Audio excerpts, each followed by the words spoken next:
বাবা, তোমরা স্বপ্ন দেখেছো রানাকে নিয়ে, আমাকে নিয়ে কেউ তো স্বপ্ন দেখোনি।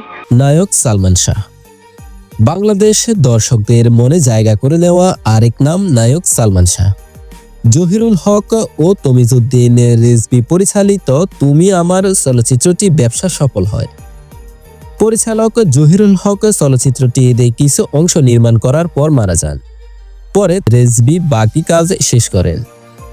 এ চলচ্চিত্রে প্রথমবারের মতো তার বিপরীতে অভিনয় করেন শাবনূর।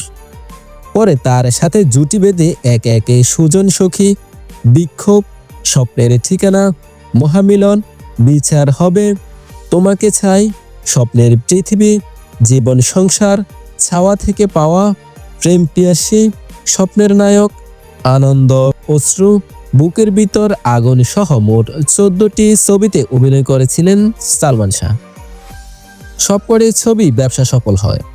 তার অন্যান্য উল্লেখযোগ্য ব্যবসা সফল ছবিগুলোর মধ্যে শাবনাজ এর সাথে 1995 সালে আশা ভালোবাসা ও মায়ের অধিকার, 1996 সালে লিমা এর সাথে প্রেম যুদ্ধ, 1994 সালে অন্নদান, 1995 সালে শিল্পী এর সাথে প্রিয়জন, 1996 সালে শাহনাজ এর সাথে সত্যের মৃত্যু নেই এবং বৃষ্টি এর সাথে এই ঘর এই সংসার সহ বেশ কয়েকটি সিনেমা করেন।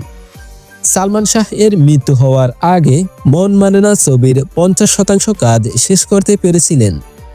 তার মৃত্যুর পর চিত্রনায়ক রিয়াজকে দিয়ে ছবিটি করানো হয়। এছাড়াও কে অপরাধী, তুমি শুধু তুমি, প্রেমের বাজি সহ একাধিক মুভি সালমান শাহ অর্ধেক শুটিং করার পর মারা যান। পরবর্তীতে প্রেমের বাজি ব্যতীত বাকি সিনেমাগুলি অন্য নায়কদের দিয়ে নতুন করে শুটিং করানো হয়। সালমান শাহ এর অসমাপ্ত সিনেমার জন্য একমাত্র প্রেমের বাজি সিনেমার কাজ পরে আর শেষ হয়নি।